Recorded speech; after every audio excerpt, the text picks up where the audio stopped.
All right, so take two. Let's start from the top. Zach, I remember the first thing that we talked about the first time. Um, no, I don't remember the first. It was brought up by you though. Oh, you said this. You said this show was really good tonally. Yes. So I felt like uh, pretty consistently throughout the show, within the confined space that the show had to work with, just single core. I feel like the show really had a consistent balance of comedy and drama. I don't ever feel like it dipped too much into either camp to the point where it felt excessive. Um, Even though the comedy vastly overshadows the dramatic portions of the show, just in terms of screen time, I feel like it knows its comedy really well. It has a very distinctive kind of style to it. So when it Yes. hits its really good jokes, Mhm. it nails them. It's fantastic. There's a good couple chuckles here and there. I got some solid belly laughs out of this show every now and then. And so when it did transition to the more dramatic parts, it never got so heavy that it felt like it disrupted the tone or flow of the show. Every dramatic plot point that Handa or the other villagers encountered um, felt natural. It didn't feel like a deviation from the show. It wasn't just drama for the sake of drama. It was a drama because there was a actual legitimate story related reason for it. Yeah, and no one like suddenly flipped their shit and was just like super ecstatic or mad or depressed. They had a reason to feel the way that they did. And by the end of the scene, if they felt better or they were smiling, we were shown a reason why they would get to that point. It never felt overplayed, over dramatized, and I would agree with you. Tonally, there was always this kind of more positive note to it. So even in the more sad or dramatic moments, things still felt good, and the writing was on point.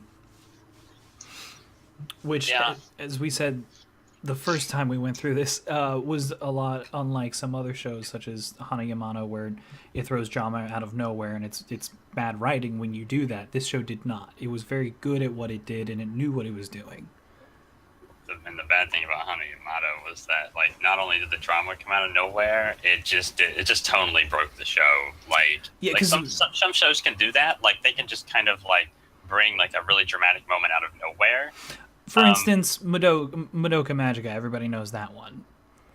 right. But there was a reason and a purpose behind it, and then It has to be calculated. Yeah. right, and the show then matched that tone for the rest of the show. Right. Um, It can't just.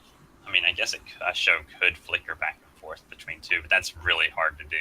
right. Um, and there's usually, even if a show does that, there's usually one overarching tone still. It's not like it just suddenly, like, it doesn't just be dramatic 1 second and then turn back to slice of life and then turn dramatic for like a split second and it goes back and forth and it would feel jarring and it's Right. all over. It feels all over the place basically. Which, like we said, was exactly what Hana Yamada did.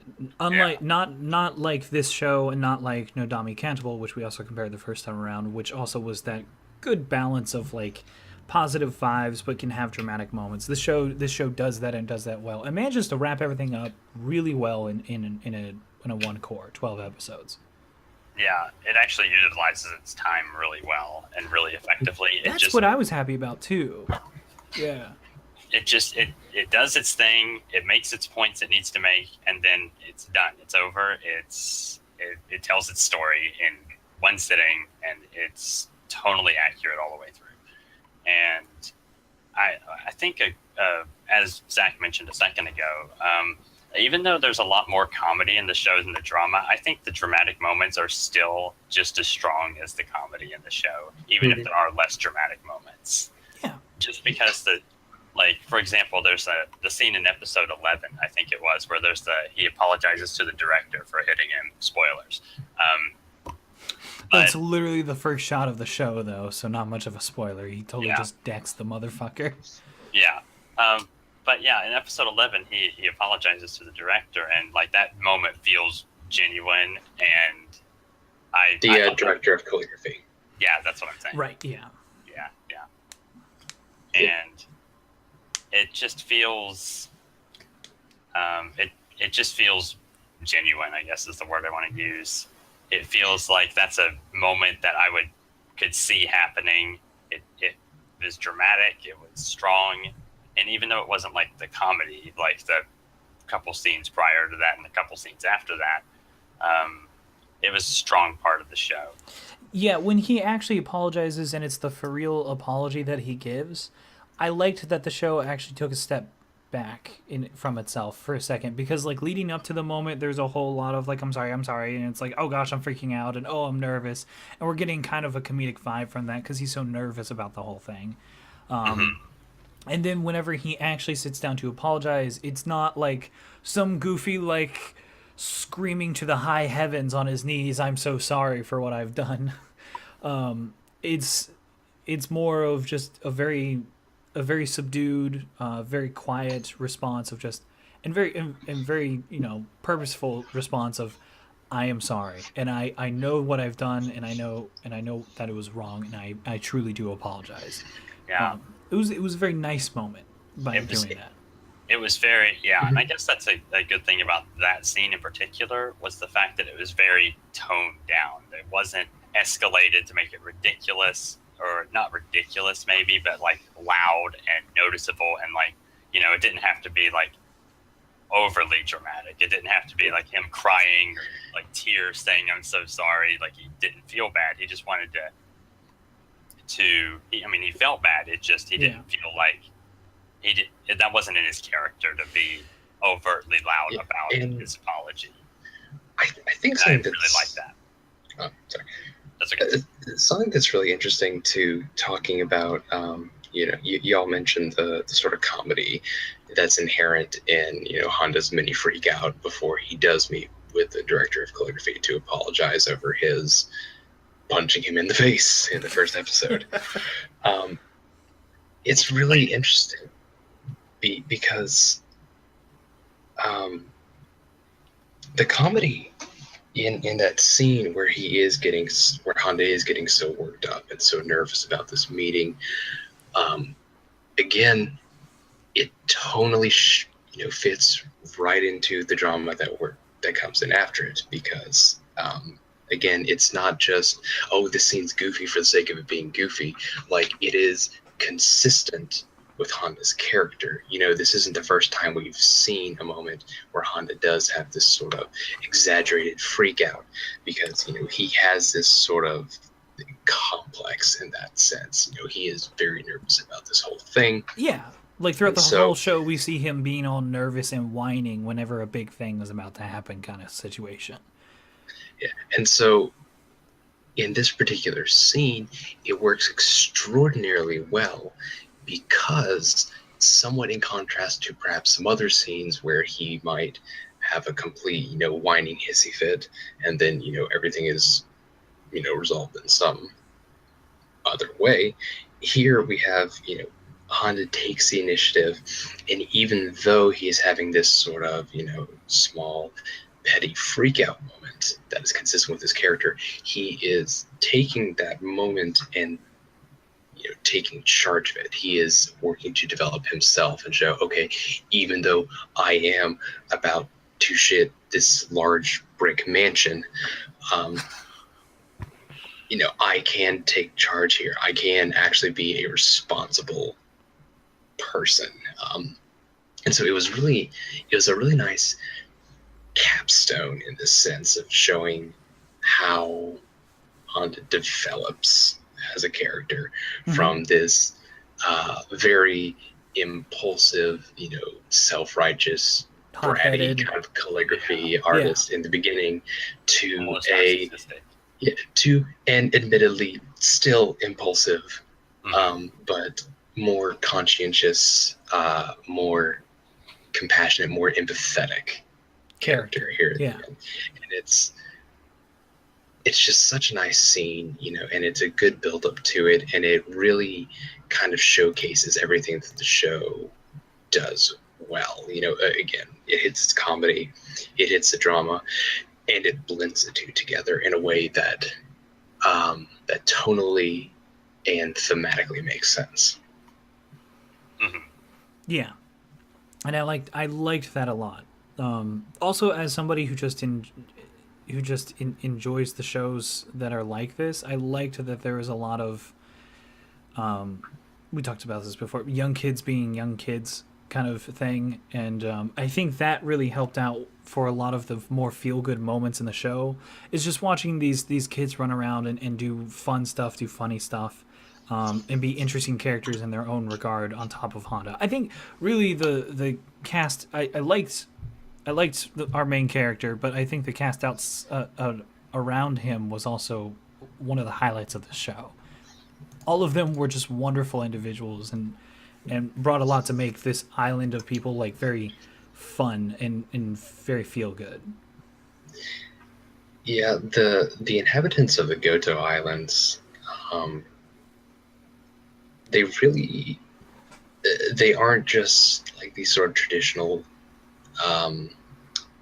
background support characters. I mean, they are in some sense filling that archetype, but the way that the show develops them and the way that the show makes them central to their story kind of leaves the islands feeling as though they're this living sort of ecosystem. It's not as though it is some sort of static backdrop in which a story takes place. It's not filled with a bunch of characters that maybe have a cool scene in like one episode, and then Right. they're just kind of there to provide a few voice lines here and there. Like they really feel like they're contributing to an actual community in that sense. And it's really hard for a show to successfully make characters that you end up actually caring about in that sense, Even if that they're not aren't the just primary characters. characters. Right. Yes, Yeah. exactly.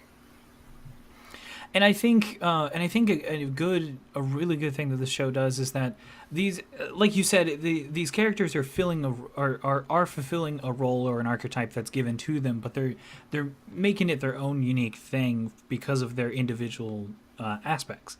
And I liked that this show did that so well that it wasn't just because there's a lot of scenes where you see a lot of the townsfolk acting together as a group, and so it could have been this group of townsfolk and then Honda.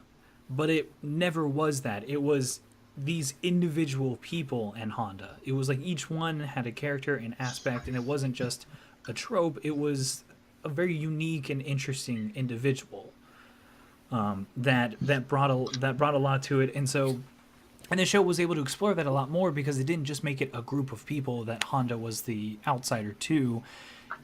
They all meshed and blended together. So like sometimes you would see just Honda and the vice principal, and then sometimes you would see like the head of the town and Honda and Nehru and all those people.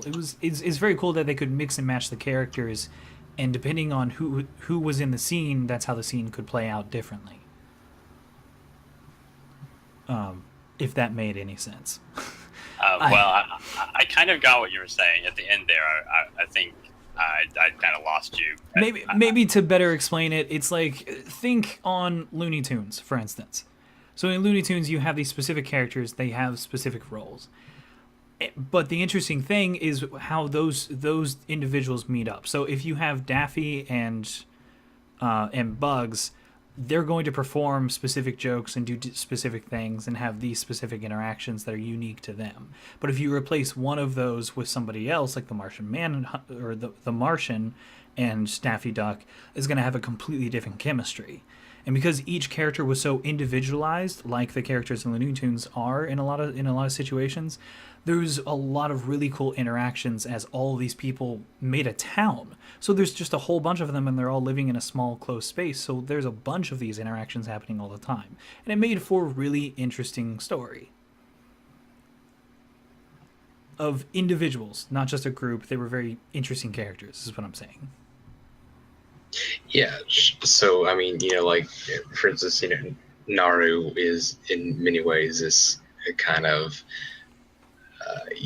typical snot-nosed little kid that's in many ways wise beyond her years in some aspects, but beyond just feeling that sort of trope, she really does grow on you. And I can't exactly lay specifically my finger on what it is that makes her such a fantastic character, aside from maybe the plethora of snapshot and gif worthy faces that she makes throughout the show. She has so many great reactionary faces. They're beautiful.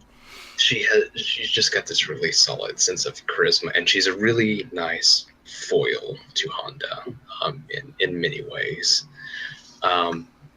Or like, for example, like Tamako, she is, in many ways, the stereotypical studious, Megane type, student, but who happens to, be into, manga and things of that nature. But, they also still develop her in relation to the rest of the kids. They develop how she comes to, look up to Handa in many ways, and tries to learn calligraphy from him. Yeah. They really do a solid job of, as you say, fleshing out these characters, not just in relation to Handa, but they flesh them out in relation to each other themselves. Yeah. Mm-hmm. And because of that, it made a lot of really cool interactions between the characters that I liked. Like, for instance, if it was like Nehru in like the leader of the boys, I can't remember his name, who had the bald head. It was like sometimes Nehru would be the foil to his comic, but then it could also swap sometimes where he was the comic to her foil, or the foil to her comic. And then, like, you could swap out different characters like that, and they would have different interactions. Like the bug catching episode when they're all trying to get a present for Naru and her birthday, and you start to see a different interaction between Handa and that little boy and that whole group of kids, because they were left to themselves instead of being as part of a group. Like, there was a lot of these really cool interactions between the characters because they were so cool and individualized. Mm-hmm. Yeah. I mean, I think that's a pretty good essence of the show, is that the characters interact with each other, and they don't just all interact with, I guess, with each other via Handa. They interact with each other on their own. Right. And it makes it feel like a much more believable and living world because of it. Yeah. Yeah, it feels like an actual town. As Zack was saying earlier, it feels like an actual town that's living and breathing, and not just something that is a bunch of character cutouts in a setting. Right. And I'm sorry if I'm not explaining that well. I'm still upset that we lost footage. That's okay. It happens. Cool. Confangled technology. Fucking blackouts. Yeah, I liked that a lot. This was a really good show. It was very much a feel good. It had opportunities to like. I felt like it had opportunities where it could have expanded on other things, but it didn't, and that was for a purpose, for a reason. Like we talked about before, when the lost footage that like Barakamon did bring up a couple of times a question of what did happen to Nehru's parents, but it just wasn't really important for the story, and because that wasn't really the point of the story, and it wasn't that important for what the characters were doing then and now, and so the show just didn't put a focus on it, and because of that, it was I felt like it was much better written, because it was specifying what it needed to specify. It wasn't trying to broaden out into a much larger story than what it could be. It was laser focused on what it wanted to do, and it did that exactly and perfectly well. Mm-hmm. Yeah, and I mean, this was, and we also mentioned this, but we talked about how it's not just Handa's story. It's kind of like how he is,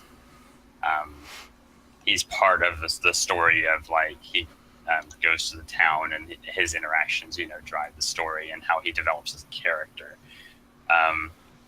And we haven't really talked too much about how he does develop as a character from, I guess, being this. Well, I guess we did talk about that, didn't we? We talked about how he was a little bit, up. yeah. He was a punk ass We briefly bitch. touched on that. Yeah, he was a punk ass bitch, and then Yeah. he grows and develops into less of a punk ass bitch and more empathetic to other characters.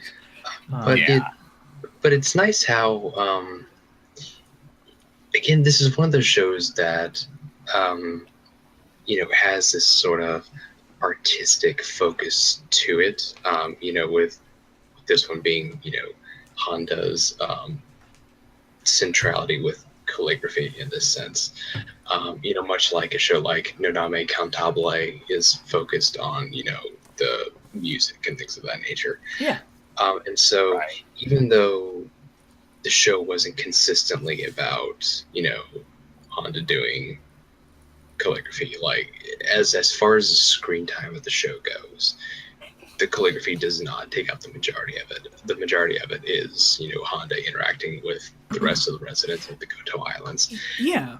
And so really as, he lived on these islands and he interacted with these people, and as he gained inspiration living from them, that inspired him to make these new, less, how does the director put it? His very textbook kind of calligraphy. It inspired him to branch out and try new things. And in that sense, his branching out in calligraphy was, analogous to his branching out as a person. And we definitely did see that. Developing, yeah. We definitely more empathy. Yeah, we definitely did see that in his actual calligraphy itself, because like even as he put it, he had a very minimalist style to his calligraphy. That textbook style where it was exact and precise, and it was regarded very highly because of that. But at the same time, it was also regarded as in a negative factor from the director textbook. It was what anybody would. It had no style unto himself, was the problem. And so like as the show goes on, that calligraphy you can even physically see by the end of the show is much more broad. You can tell with a lot of the brush strokes that there's more spats of paint that show liveliness and energy in the actual work. Yet at the same time, it wasn't so big of a focus on the show that like I learned a lot about calligraphy, to be honest, and I was actually okay with that. Whereas like Nodame Cantabile showcased a lot of music and explained it and went into detail whenever it needed to, this show just wasn't really interested in doing that. This is not a great way to learn. This is not a great way to learn this art form in Barakamon. It's just a show about its characters, and that just happens to be his job. But it does use it well in the case of a metaphor of his own broadening out, as you said, Zack. Which I thought was I applaud the show for doing, but I just like that it wasn't the biggest focus on the show. It was more focused on telling a story about its characters. Yeah, and on that note, I also really like the fact that the show kind of didn't like do a cop out ending where like they had the whole like very big calligraphy competition where he submitted his piece, and I like the fact that they didn't frame him as a winner. Like, he himself, he was a winner, but in the competition itself, he was actually like 6th or 7th. He was fifth place. Yeah, fifth out of ninth. Which I like that too, because it wasn't just it wasn't just I got first place, therefore that verifies that I am now a changed person. It's it's saying this is a progression. He's working on being something else. But the really nice thing was again, he was asked about how would you do in the contest? How would you do? And so the way he responded was, I'm happy with my how results. I did. Yeah. With the results. And and so it didn't feel like it was some forced, oh, it's great, can we talk about something else? It felt like a genuine actual, okay, I did my best, or I did solid work here, I'm proud of what I did, and I'm okay with the results. Right. And it really did feel like he wasn't, sitting on this high horse anymore. It felt like he was a completely different character, a different person from the beginning of the show. Yeah, because in the beginning of the show, all that he cared about was winning. Win here, Yeah. win there, win everywhere. It's the big thing that was a main focus and drive in his life, and so that's why he took it so pridefully and angrily whenever he was told that it was not good enough, and that's why he punched the director. Didn't that piece win the grand prize at the very beginning of the show too? It and did, then, yeah. And the he had director was won just the like, grand prize. something's missing, and he's like, what did you say about my piece of calligraphy? And then punches him in the freaking face. Yeah, no. It did win first place, but it wasn't good enough. And so this entire show was him understanding that winning is not what matters. What matters is if you enjoy what you do, very obviously, but if you're happy with the final product. And he found that. Even though he was fifth place, he said, I did what I wanted to do, and I'm very happy with what I did. Mm-hmm. So it doesn't matter if it wins or not. I'm happy in my own life. That was a very mature thing for him, and it was a really cool progression to see that, because they throughout the show they slowly show that that progression into someone who's no longer about winning. He's about being happy with what he wants to do and what he chooses to do. There's even a part like halfway through the show where like his friend is surprised whenever he comes and visits Handa at the island, and he's like, don't you want to succeed like at this competition of whatever they were talking about? And he was like, actually, I just hadn't really thought about it. And he's honestly taken aback a little bit. He's like, where's my friend? You're not my friend. But it just shows that he had progressed as a character, and I liked that a lot. Yeah, and there are a lot of good moments in this show where like you can definitely see him developing as a character, and they were just solid moments. They were really good Very at sweet. showing his very developing character throughout the show. And it's not like he just changed like overnight. It was him slowly changing throughout the course of the show. It's not like the shonen thing where all of a sudden he has an epiphany and he's now a changed man kind of thing. It's there was the entire show took its time to show that progression, which I was very happy about. Mm-hmm. As you said previously, Matt, it used its time very wisely and it knew exactly what it was doing. So, good show. Yep. Definitely a good show. Anything else? Yeah, I want to recover the lost footage. Yeah, I know. Some of that was really good. We had our whole reference to Matilda. I fucking love that movie. But damn it. It's all gone. There you go. You squeezed it in. Yeah, our deep 90s cuts. Yeah, okay. Well, if there's nothing else, I guess we'll see everybody next time. Good show. Everybody should check it out. Real feel good. It's really quick. Yeah. Don't take our slightly shorter than usual episode for us saying there's not a lot, to the show. Right. There is. It's just a lot of it you have to experience it to kind of get the full idea. We don't want to be that guys. It's like you gotta experience it, man.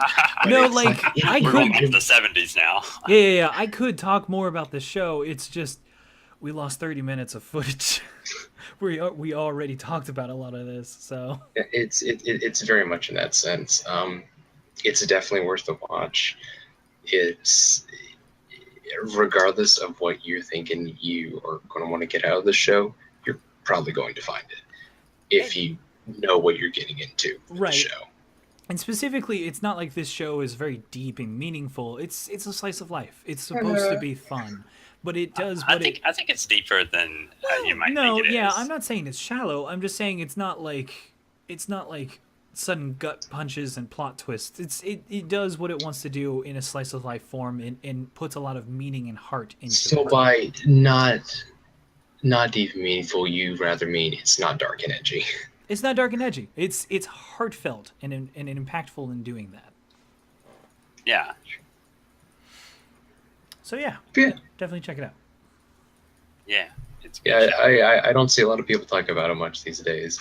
It's a shame. It's a shame. Which is kind of a shame. So if you haven't watched it yet, it's definitely worth a go. Well, Yeah. Bye. All right. Bye-bye. Bye.